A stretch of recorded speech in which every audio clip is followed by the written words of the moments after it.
Hey everyone, my name is Blake Mayer, and this is my Module 1 intro video for EDL 853. So a little bit about me. I grew up in Alta Vista, Kansas, which for those of you that probably don't know is 15 miles south of Manhattan. My family still farms there, so especially in the summers I like to go back and be a part of that as much as I can. I graduated from Council Grove High School in 2007, and while I was there, I was really involved in sports and anything outdoors, which I still am today as far as hunting and fishing.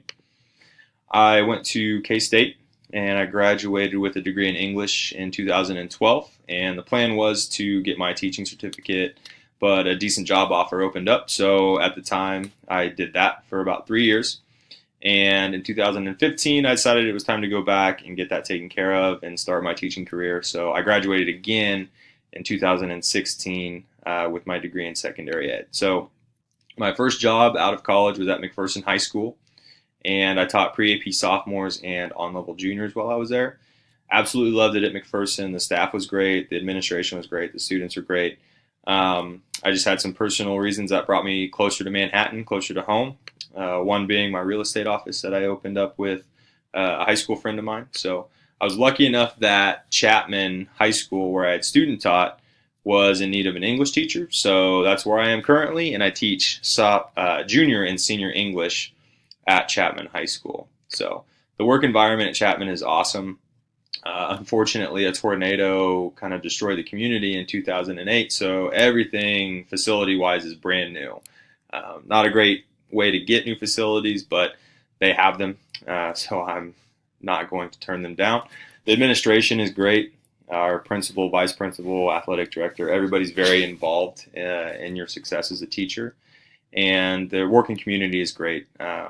I have a really strong core group in my English content, and as well as everybody else in the school, being a part of a coaching staff. So everything is great in Chapman. So when I think about how Chapman uses appropriate materials and strategies with special needs students, the first thing that comes to mind is that they're really a big part of the community. Everybody in the community knows them. They're involved. Everybody works with them. And they're really integrated into our classrooms as well.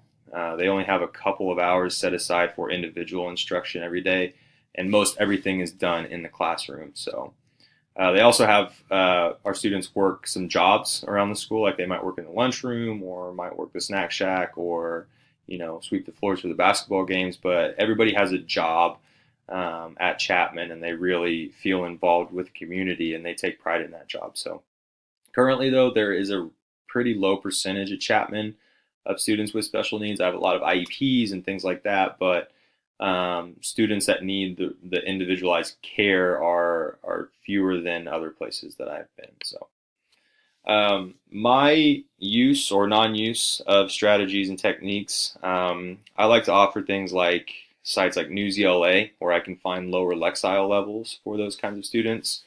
So they can still be involved in the conversation we're having as a whole in our class at more of a Lexile level that they can handle and they can interpret and understand.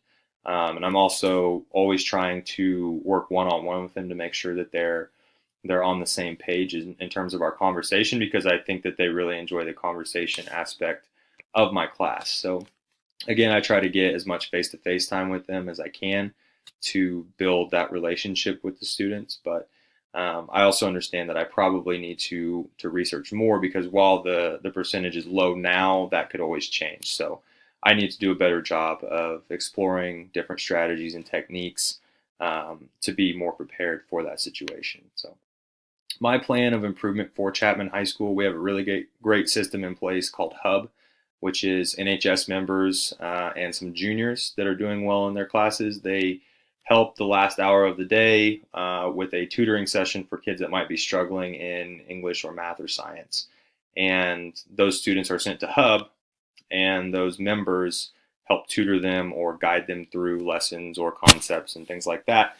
And it's a really great program, but I just feel there are too many of them, because a lot of times some of them feel like they don't have anything to do. So I think we should transition some of those kids to special needs students to kind of build that peer-to-peer rapport, instead of teachers building that relationship with special needs students primarily. I think it would be more beneficial for student to student interaction instead of student to teacher in that regard. So that would be my suggestion.